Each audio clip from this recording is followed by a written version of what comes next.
My name's Jeff Bajorek, and my career in sales has been a hell of a ride. And I want to bring you along with me. If you prefer to sell things at a premium, if you never want to win a deal on price, rethink the way you sell.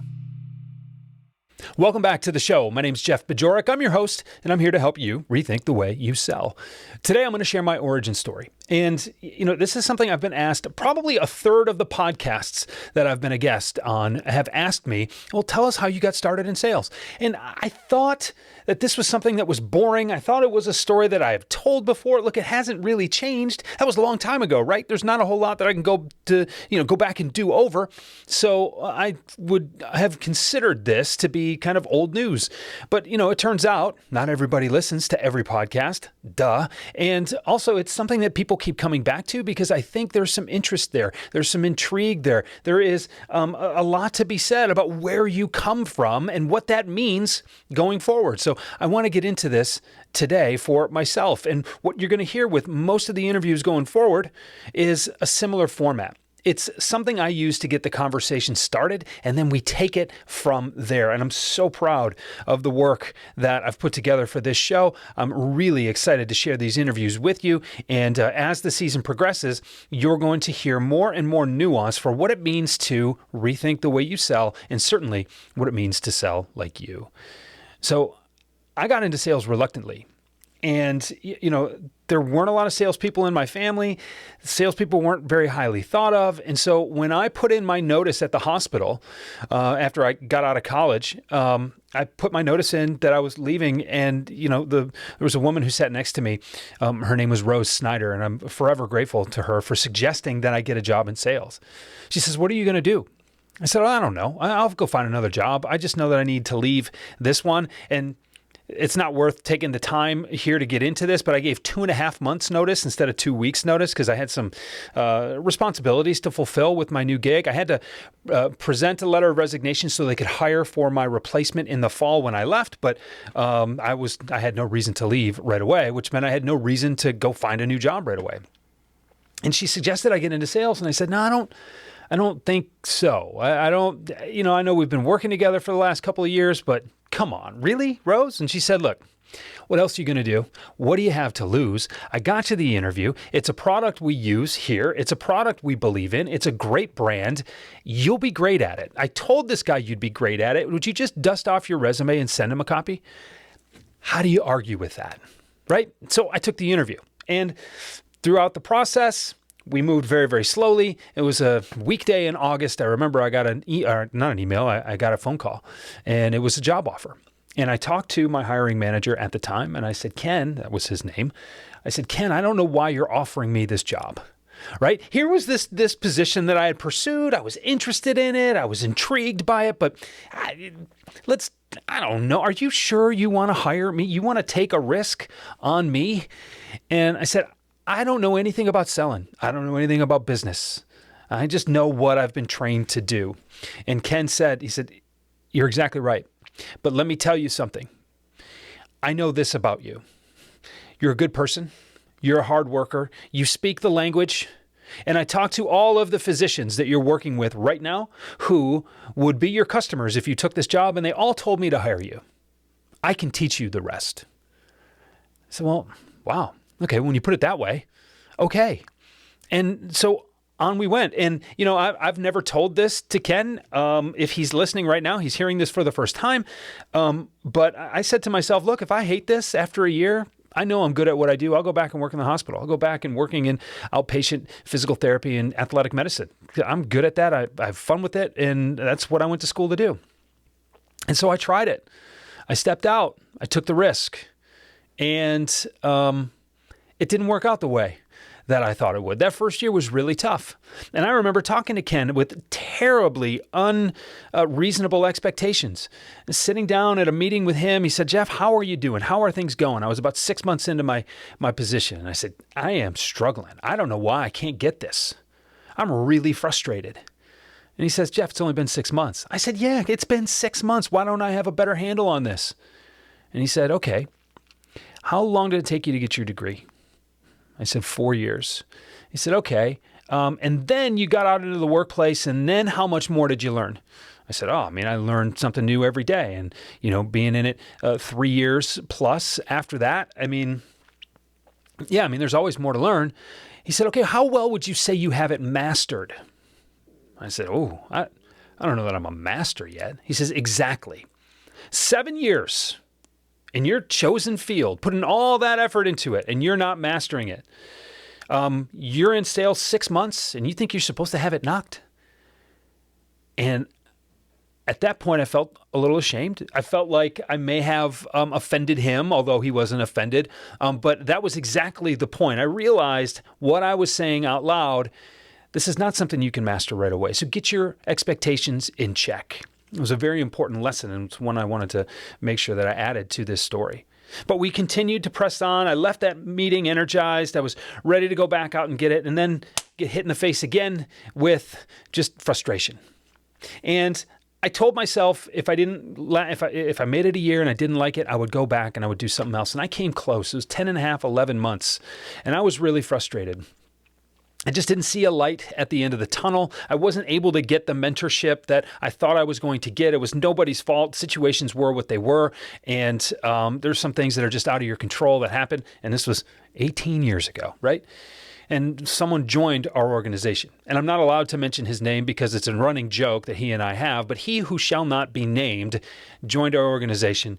And because he had experience but didn't have access to customers, he was looking for access to customers. He came in from out of town, brought a new product line with him.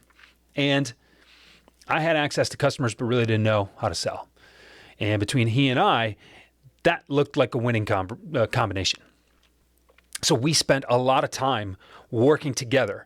We did the co-travel. We did the co-selling. We did we made the calls. We did plan the follow-up. We drank coffee before we went out to sell for the day, and we drank beers after we were done selling for the day. We got ready. We broke down. He was a real mentor for me. And it wasn't until I understood what selling was all about that I really started to take to it. And it was at that time when I realized, probably 6 months after we started working together, I realized a couple of things. One, that I could be pretty good at this. And two, that I wanted to help other people be pretty good at this too. And I didn't know what that meant. I thought maybe I'd teach at a university. I thought maybe I could, put some kind of a course together. I don't know. Never saw myself doing what I'm doing right now. But once I got the hang of it, once it was broken down to me, these are the things that need to happen. Here's how you go do them, Jeff. That's when the light bulb really went on over my head. So he and I continued to work together. A couple of years later, within a few months of one another, we both left that organization. I went in another direction, got the right call from the right recruiter on the right day about the right job, and I got a fresh start. And I really believe in the power of fresh starts. And this was the most poignant part of it for me. When I got this new gig, and I don't recall what it was, but I remember where I was sitting when I had this revelation. I don't know what led to it exactly, but I had this recognition that I had been suppressing a lot of my own intuition for the past couple of years. I did a lot of self-study. I combined that self-study in the books that I read and the people that I looked up to. There really weren't podcasts at the time. LinkedIn was barely even a thing. So all the stuff, all the resources that you get today, I was getting, audio CDs and tapes sent to me from Nightingale Conant, right? I was going on a website, sending away for these things. The programs would come back. You had 30 days to listen to them, and then you could send them back or you could keep them. And that was how I did my own kind of self-education and edification. It was Dashboard University. And I remember hearing a lot of things on those CDs. I remember reading a lot of things in those books and thinking, that makes a whole lot of sense. But I don't think that'll work. This really feels valid to me. This feels important. This feels like the way to do it, but nah. And I took that intuition and suppressed it, stuffed it down, pushed it aside, whatever it was. And when I got this fresh start, I realized that now was the time to put that stuff into play. Because when you get a fresh start, you get an opportunity to wipe the slate clean. You don't have any habits to unlearn. This is your opportunity. And I got that fresh start once when I moved schools between the 6th and 7th grade, and it worked wonders for me then. I saw this really as an analogy to the same extent, and it worked wonders for me. It was amazing. And so I decided, look, I either need to do this the way I really feel it needs to be done, or maybe selling's not for me.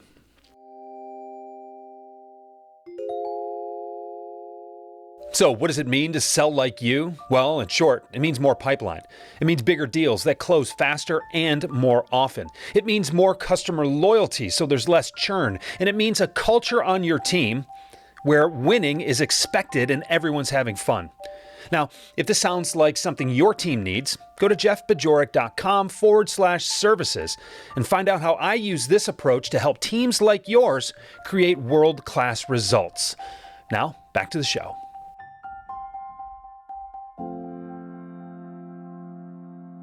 I thought I could be good at this because I'm good at stuff. And then when I wasn't in the first year or so, I was really frustrated. When I finally got the guidance that I was looking for, I saw the potential that I could reach. I saw the ability to make these connections and figure out how things worked. And my brain works very much in that way. And so I said, okay, now I know I can be good at this. And I was seeing results. And then when I realized that just wasn't the right fit for me anymore, there were just too many things outside of my control, too many things to balance, too many things to manage in that particular role. I found another one where things were streamlined a little bit. And I said, all right, this is it, or I'm out of here. Turns out this was it. As soon as I started to make the changes to my routine, as soon as I started to focus on the things that I knew were important versus the running around busy, kind of busy work that I was doing, my results took off. In the 18 months that followed, my first 18 months at this company, I took a flat territory that had been mature and was producing at a very consistent level for the prior few years. I took that territory and tripled the revenue in 18 months. During the last real economic downturn that we saw, this was middle of 2008 through 2009. And I didn't realize it at the time. Of course, I didn't realize how profound that was going to be. But once I trusted myself, once I paid attention to that intuition, once I paid attention to that feeling in my gut, to that voice in the back of my head, once I started trusting it enough to act on it, great things happen. I won Rookie of the Year. I went to President's Club. I went to President's Club the next year. I was in the running every year for Rep of the Year. There were 3 or 4 of us who kind of passed the award around for several years. And it's funny, actually, there was one time, it was the year before I won it, they were announcing the winner at the national sales meeting. And just as they got to announce the winner, my butt was halfway out of my seat when they called my friend's name. I mean, it was that close. We had all put together such great performances, but I was operating at another level. All because I made the decision to trust myself, to trust my instincts. You never sell better than when you sell like you. And that's what I was doing. And as things went from there, a couple more years passed by. It was the best job I ever had. It became clear that this was no longer going to be the best job I could ever have. I moved on and I started this business. So that's kind of how I got from where I started in sales 18 some years ago and to where I am right now. That's my origin story, if you will. But I want you to pay attention to 2 things. The first was that, Jeff, you don't need to know a bunch of things about business. You don't need to know a bunch of things about sales. You're a good person. You're a hard worker. You speak the language. And the people you work with believe in you so that when they're your customers, they will buy from you. They all told me to hire you. That made me look at what it took to be a salesperson from a different angle. That was a big deal. Changed my eye level in a big way. The one in the middle there, we call it, point 1B, if you will, of, hey, don't think you can just get this in 6 months. That's not how it works. There's more to it than that. That was a really important reminder. But that second main part here, that part where I made a conscious decision if I couldn't do it the way that felt right, then it wasn't worth doing. That's integrity. And not integrity from a morality standpoint, but that's the integrity of following and making sure that you're aligned. You've heard me talk about this already. You're going to hear me talk about this over the next couple of episodes. My next interview with Ian Koniak goes there. We explore this concept together. It's not a typical format for interviews for me for this show. And I'm going to go into integrity on its own, just in another solo episode here in another couple of weeks that you'll hear. But understanding that if you don't have alignment between what you do, who you do it for, how you do it, and why, you will not operate at your best. You will not do your best work. You will be, by definition, mediocre. You didn't come here to be mediocre. Don't do that. Trust yourself. For all the work that we spend as salespeople trying to become more trustworthy to our prospects, to our customers, to our colleagues, the most important people who need to trust us is us. The more you can trust yourself, the more you can bet on yourself, the more you can do your very best work. So thank you for indulging me during story time here. I think you're going to take a lot away from the interviews I have about this stuff with the guests coming up. Thank you so much for being here. There are a lot of choices. I'm having a blast putting this show together and just thinking out loud for you, for myself, in front of this microphone. And I hope you're enjoying it. If you really love it, share this with someone who needs to hear it. I appreciate you, and I'll talk to you again really soon. Rethink the Way You Sell is a Pod About It production. It's mixed and edited by Doug Branson, with music by Blue Dot Sessions and Doug Branson.